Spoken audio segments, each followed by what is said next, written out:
Okay, new wheel bearing, rear wheel bearing untuk MX-5 ND.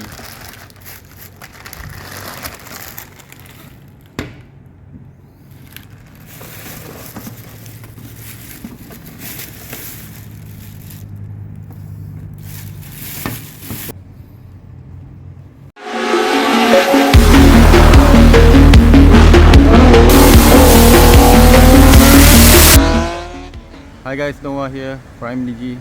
So hari ni kita dekat RS Garage nak tukar I punya MX-5 ND wheel bearing. Sebab dah bunyi humming above 50 to 60 km power, memang akan bunyi humming kat belakang. This is the new wheel bearing. It's genuine from Mazda Japan, made in Japan. So this is the code. So MX-5 owners in Malaysia, kalau sesiapa yang dah buat lower camber macam negative 2 ke, so kena be prepared lah nak tukar after 5-6 years. So dia tengah buka I punya rim kat belakang ni.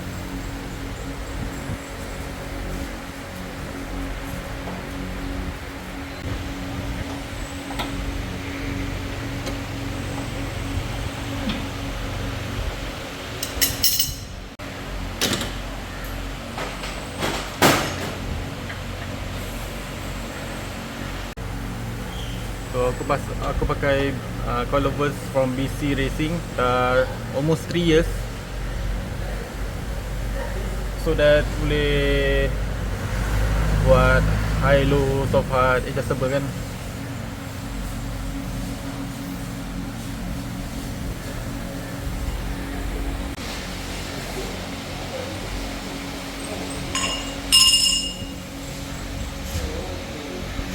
Okay, the old one dah keluar. So this is the old one. Ni yang lama punya. Damn. So this is the new one and the old one. Damn, karat.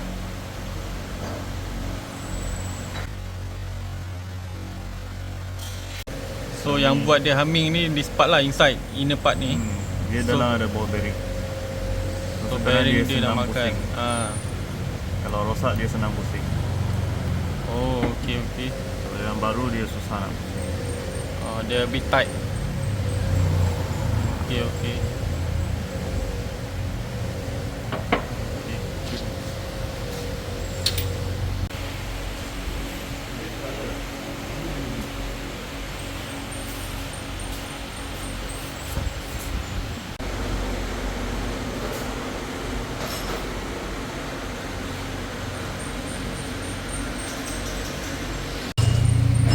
New wheel bearing dah pasang, dah install.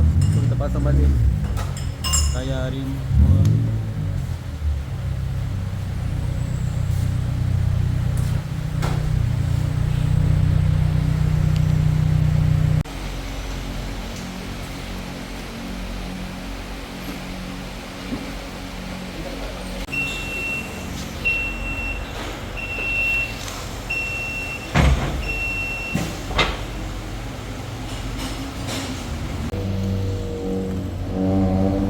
Jap. Kita dengan bro Ali, bos Ali. Yes. Test macam mana? Ada bunyi lagi tak? Biasalah, top ada sikit dong. No, wheel bearing lah belakang ada tak? Bearing Apa tak ada 50 k? Apa? Boleh main drift.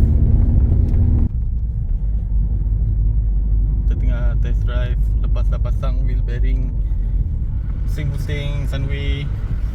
Dari Amon. Cari aman kalau ada lah.